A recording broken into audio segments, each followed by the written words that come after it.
याद है कि भूल गए भारत के पूर्व उपराष्ट्रपति जगदीप धनखड़, जिन्हें बहुत बेआबरू होकर अपने पद से इस्तीफा देना पड़ा था, जिनका विदाई भाषण तक नहीं हुआ था। आखिरकार जगदीप धनखड़ ने अपनी चुप्पी तोड़ी है और चुप्पी तोड़ के उन्होंने कई सवाल खड़े कर दिए हैं। क्या उन्होंने जमीन तैयार कर दी है आने वाले दिनों में उनके साथ क्या हुआ, वो पूरा मामला खोलने के लिए मैं आपको बतलाना चाहता हूं दोस्तों। आज उन्होंने एक मंच से क्या कहा आपके स्क्रीन पर, वो कहते हैं, भगवान करे कोई नैरेटिव के चक्कर में ना फंस जाए। इस चक्रव्यूह में कोई फंस गया तो निकलना बहुत मुश्किल है। मैं अपना उदाहरण नहीं दे रहा हूं और उसके बाद जनता हंसने लगती है, वो हंसने लगते हैं। नैरेटिव यानी कि राजनीतिक सोच, यानी कि राजनीतिक संवाद। जगदीप धनखड़ जब यह कह रहे हैं ना कि मैं अपनी बात नहीं कर रहा हूं, तो हकीकत में वो अपनी ही बात कर रहे हैं। और जिस राजनीतिक नैरेटिव की बात कर रहे हैं, वो जाहिर सी बात है वो कांग्रेस का नहीं हो सकता, क्योंकि अगर कांग्रेस पर हमला करना होता तो वो खुलकर बोलते। जाहिर सी बात है यहां पर वो इशारा भारतीय जनता पार्टी के बारे में कर रहे हैं। और क्यों कर रहे हैं ये कुछ देर बाद मैं आपको बतलाऊंगा। पहले सुनिए उनके दिल का दर्द, कसक और बड़ा प्रश्न।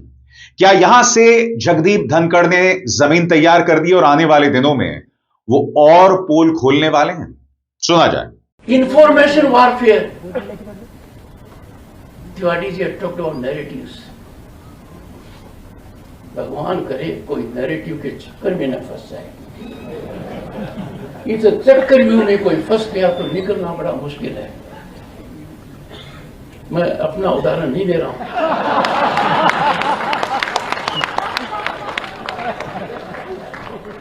अब यहां पर जिस नैरेटिव की वो बात कर रहे हैं, जिस राजनीतिक सोच की बात कर रहे हैं, इस पर गौर फरमाया जाए।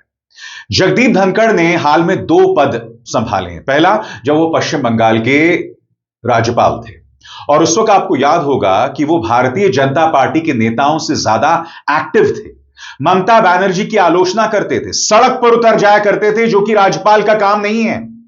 यानी कि खुलकर वो भारतीय जनता पार्टी के एजेंट के तौर पर काम कर रहे थे। कम से कम यह आरोप ममता बनर्जी लगा रही थी। उसके बाद वो उपराष्ट्रपति बनते हैं। उपराष्ट्रपति बनकर उन्होंने, याद कीजिएगा, नेता विपक्ष मल्लिकार्जुन खड़गे को देशद्रोही तक बताया था। राहुल गांधी जो सदस्य नहीं थे राज्यसभा के, फिर भी उन पर प्रहार किया था। याद कीजिएगा किस तरह से उन्होंने संजय सिंह को सदन से बाहर निकाला, डेरेक ओब्रायन को सदन से बाहर निकाला। सबसे बड़ी बात, आप और हम सब जानते हैं इस वायरल होती तस्वीर, जिसमें देखिए वो प्रधानमंत्री नरेंद्र मोदी के सामने किस तरह से झुके हुए थे। और बात वहां नहीं रुकी। जब प्रधानमंत्री नरेंद्र मोदी तीसरी बार प्रधानमंत्री बने, तब याद है उन्होंने क्या कहा था कि आपकी कृपा से मुझे यह दिन देखने को मिल रहा है। सुना जाए उन्होंने क्या कहा था। ऑनरेबल प्राइम मिनिस्टर, आपने मुझे भी एक मौका दिया है जो मेरे से पहले एक चेयरमैन को ही मिला है, to listen to the prime minister in his 3rd term replying to the president's address. तो जाहिर सी बात है जब वो राजनीतिक नैरेटिव की बात करते हैं तो वो इस राजनीतिक नैरेटिव की बात करते हैं, इस सोच की बात कर रहे हैं, क्योंकि इसी सोच में फंसे हुए थे जगदीप धनखड़। उन्हें बताया जा रहा था भारतीय जनता पार्टी का एजेंट, क्योंकि ये हरकतें उस बात का प्रमाण था। आपको याद है राज्यसभा में उन्होंने नेता विपक्ष मल्लिकार्जुन खड़गे को अराजक बता दिया था, लगभग देशद्रोही बता दिया था। अगर आप भूल गए हैं तो सुना जाए। I know you want to destabilise the entire nation. Yes, you are out to create chaos in the house. Nothing else is going on record. तो क्या जगदीप धनखड़ इसी नैरेटिव की बात कर रहे हैं? और दिलचस्प बात यह, वो रहस्यमय तरीके से अपने पद से इस्तीफा देते हैं और उनका विदाई भाषण तक नहीं होता। प्रधानमंत्री नरेंद्र मोदी ये बयान जारी करते हैं उनके इस्तीफे के बाद, कोई चर्चा नहीं, कुछ नहीं। और याद कीजिएगा दोस्तों, तृणमूल कांग्रेस का एक नेता, एक सांसद ने सदन के बाहर उनकी मिमिक्री की थी और राहुल गांधी उसे सिर्फ रिकॉर्ड कर रहे थे। और आपको याद है कि उनका दर्द कैसे फूटा था राज्यसभा के अंदर। सबसे बड़ी बात, पूरे भारतीय जनता पार्टी ने एक नैरेटिव चलाया था कि देखिए किस तरह से एक किसान नेता, एक जाट नेता का अपमान हुआ। मगर जब वो सो कॉल्ड जाट नेता उन्होंने अपने पद से इस्तीफा दिया रहस्यमय तरीके से, और गोदी मीडिया पूरी तरह से प्रहार कर रहा था जगदीप धनखड़ पर, और उनका विदाई भाषण तक नहीं हुआ, तब किसी को भी किसान नेता, जाट नेता का अपमान नहीं दिखाई दिया। आपको याद है गोदी मीडिया ने किस तरह से जगदीप धनखड़ पर प्रहार किया था? मैं आपको याद दिलाना चाहूंगा कि इंडिया टीवी के संपादक ने क्या क्या लिखा था जगदीप धनखड़ के बारे में। इत्तेफाकन ये वही संपादक हैं जब जगदीप धनखड़ उपराष्ट्रपति बने थे तो उनका किस तरह से उन्होंने स्वागत किया था, और जब बगैर विदाई भाषण के उनसे इस्तीफा दिलवाया गया था या उन्होंने इस्तीफा दिया था, तब ये देखिए कितनी लंबी चौड़ी बात यहां पर माननीय रजत शर्मा ने लिखी थी। और सिर्फ ये नहीं, पूरा गोदी मीडिया, उसको एक ही टूल किट मिला था कि जगदीप धनखड़ को बदनाम करो, उसकी विश्वसनीयता पर सवाल उठाओ। और रजत शर्मा ने क्या कहा था आपके स्क्रीन पर? जगदीप धनखड़ ने अचानक इस्तीफा क्यों दिया? मुझे लगता है वो सरकार के लिए एम्बैरेसमेंट यानी शर्मिंदगी बनते जा रहे थे, परेशानियां पैदा करने लगे थे, इसीलिए उन्हें इस्तीफा देने को कहा गया। मैं आपको अंदर की बात बताता हूं कि टकराव कैसे शुरू हुआ, कहां तक गया, यह समझता हूं। पहली बात, जगदीप धनखड़ जब से राज्यसभा के चेयरमैन बने उन्होंने यह इंप्रेशन दिया कि वो सरकार के शीर्ष नेताओं के बहुत करीब हैं, जो भी करते हैं वह उन्हीं के कहने पर करते हैं। आपको याद होगा संसद के परिसर में वाइस प्रेसिडेंट के झुके झुके व्यवहार की मिमिक्री की गई, जिसका वीडियो राहुल गांधी ने बनाया था। उसकी वजह यह थी कि चेयरमैन के तौर पर धनखड़ साहब विरोधी दलों के नेताओं से लगातार टकराते थे। विरोधी दलों के नेता कन्विंस हो गए थे कि धनखड़ साहब सरकार के इशारे पर उन्हें बोलने नहीं देते थे, बार बार उनका अपमान करते थे। इस कारण सरकार और विरोधी दलों के बीच टकराव बढ़ता गया। दूसरी बात, कुछ महीनों पहले धनखड़ साहब ने जुडिशरी यानी न्यायपालिका पर डायरेक्ट अटैक किया, सुप्रीम कोर्ट पर हमला किया, पार्लियामेंट की सुप्रीमेसी की बात की। जजेस को भी लगा कि वाइस प्रेसिडेंट साहब यह काम सरकार के इशारे पर कर रहे हैं, वो सरकार के करीब हैं। जुडिशरी और सरकार के बीच टकराव जैसी स्थिति पैदा हो गई।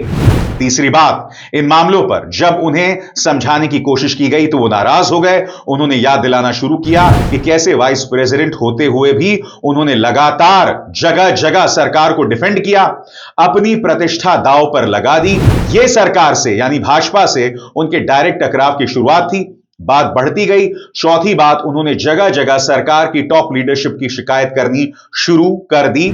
आरएसएस से लेकर मंत्रियों तक, विपक्षी दलों से लेकर मीडिया के सीनियर लोगों तक उनकी शिकायत थी कि सरकार में उनसे कोई बात नहीं करता। उन्हें घुटन हो रही थी कोई उनकी बात प्रधानमंत्री तक पहुंचाए, वरना मुझे कुछ करना पड़ेगा। यह एक तरह की धमकी थी, सरकार से सीधा टकराव था। फाइनल फेज में धनखड़ साहब ने तेवर दिखाने शुरू कर दिए। कांग्रेस के नेताओं से मिले, अरविंद केजरीवाल को टाइम दिया, इन सबको बहुत कुछ कहा। यशवंत वर्मा के इंपीचमेंट का केस अपने हाथों में लेने की कोशिश की।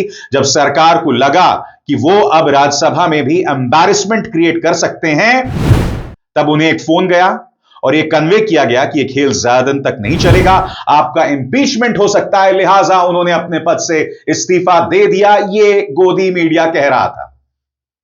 और जैसे मैंने बताया दोस्तों, जब तक उपराष्ट्रपति भारतीय जनता पार्टी का काम कर रहे थे, जैसा कि यहां पर बताया जा रहा है, यह मैं नहीं कह रहा हूं, यहां पर बताया जा रहा है, तब तक उपराष्ट्रपति बहुत महान थे। जब टीएमसी के एक नेता ने उनकी मिमिक्री बाहर की थी और राहुल गांधी ने उसे रिकॉर्ड किया था, तब आपको याद होगा गोदी मीडिया ने न सिर्फ उस टीएमसी के नेता पर बल्कि पूरे विपक्ष और राहुल गांधी पर प्रहार किया था। और फिर आपको याद होगा किस तरह से वो गायब हो गए, किस तरह से गायब हो गए। राहुल गांधी ने इसी पर प्रहार किया था कि देखिए कैसे उनको गायब कर दिया गया। The day the vice president resigned, I think Venugopal ji called me and said, vice president is gone. There's a big story about why he resigned. Some of you might know it, some of you might not know it, but there's a story behind it. And then there's a story about why he's in hiding. Why the vice president of India, is in a situation where he cannot say a word. One word. And has to hide. Everybody knows it. Suddenly, the person who used to burst forth in Rajya Sabha has gone silent, completely silent. So this is the times we are living in.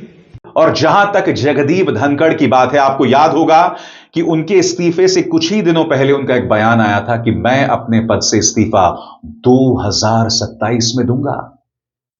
तो फिर ऐसा क्या हुआ कि उन्होंने त्वरित इस्तीफा दे दिया, तुरंत इस्तीफा दे दिया? याद है या भूल गए? क्योंकि हम सबकी याददाश्त तो बहुत कमजोर है। सुनिए उन्होंने क्या कहा था, इस्तीफा देने का सवाल ही नहीं पैदा होता। I will retire at the right time. August 2027, subject to divine intervention. और उनके इस्तीफे पर विपक्ष ने लगातार सवाल उठाया, सबने लगातार प्रहार किया।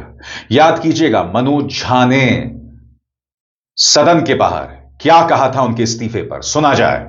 मैं क्या कहूं, स्वास्थ्य कारणों से उन्होंने दिया है। मुझे इस सरकार की कुछ चीजें जो बेहद परेशान करती हैं, और मैं अकेला नहीं हूं। ओपेसिटी इनका हॉलमार्क हो गया है, गैर पारदर्शिता। कोई निर्णय क्यों होता है, क्यों कोई व्यक्ति बीच अपने कार्यकाल में इस्तीफा दे देते हैं, ये पूरी सरकार पर प्रश्न है। और मुझे पता नहीं अभी तक माननीय प्रधानमंत्री जी ने इस पर कोई अपनी प्रतिक्रिया दी है कि नहीं, ये भी चिंता का विषय है। तो बड़ा प्रश्न दोस्तों, क्या यह महज शुरुआत है? क्या आने वाले दिनों में जगदीप धनखड़ और पोल खोलने वाले हैं भारतीय जनता पार्टी की उन हालात की जिसकी वजह से उन्हें इस्तीफा देना पड़ा? यकीनन दोस्तों, इस वक्त आने वाले दिनों में कई ऐसी खबरें होंगी जो भारतीय जनता पार्टी के लिए मुश्किलात पैदा कर सकती हैं।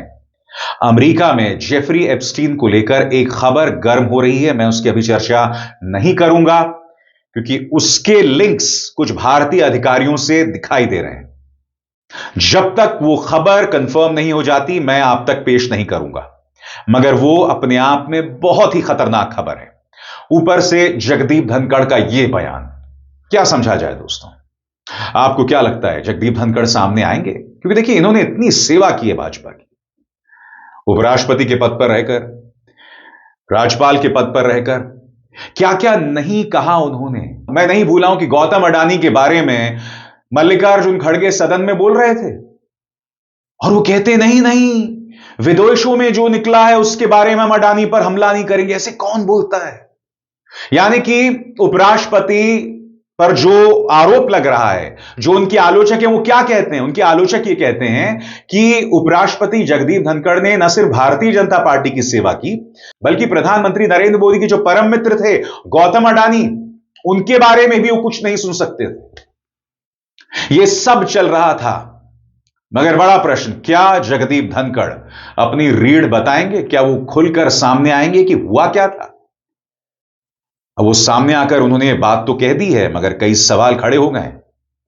मैं फिर आपसे पूछना चाहता हूं, जिस जगदीप धनखड़ ने आपकी इतनी सेवा की, आपकी यानी भाजपा की, उनकी विदाई बगैर विदाई भाषण के, ऐसा डर है भाजपा में कि कहीं विदाई भाषण के दौरान कुछ ना कह दें जिससे प्रधानमंत्री जो कि सामने बैठे होंगे उनके लिए शर्मिंदगी वाले हालात पैदा हो जाते हैं। यह है लोकतंत्र दोस्तों, यह लोकतंत्र जिसके मीडिया को जगदीप धनखड़ के इस ताजा बयान पर चर्चाएं करनी चाहिए, मगर आप जानते हैं मीडिया ऐसा करता नहीं है। 272 जानी मानी शख्सियात जो हैं वो सत्ता से सवाल पूछने के बजाय राहुल गांधी पर हमला करते हैं। इंडिया टुडे स्वर्गीय मुलायम सिंह की AI जेनरेटेड यह तस्वीर, यानी कि मुलायम सिंह यादव अभी जिंदा नहीं है, मगर उनकी यह शर्मनाक तस्वीर जो है वो लोग अपने प्रथम पन्ने पर डालते हैं, जहां तक उनके साथ खींचतान हो रही है। तमाम हदों को पार करना है तो मीडिया सत्ता से सवाल पूछने के बजाय विपक्ष पर प्रहार करती है। 272 जानी मानी शख्सियात जो अब पूरी तरह से एक्सपोज हो गए क्योंकि इनके भ्रष्टाचार के केसेस सामने आए हैं। इनमें से कुछ इतने संस्कारी हैं कि जो लड़कियां कम कपड़े पहनी हुई थी उन पर टिप्पणियां कर रहे थे। एक एम्बेसडर साहब हैं। तो कहने का अर्थ साफ है, यह है लोकतंत्र, यह है इस लोकतंत्र का मीडिया और यह है इस लोकतंत्र के रिटायर्ड नौकरशाह, रिटायर्ड जजेस।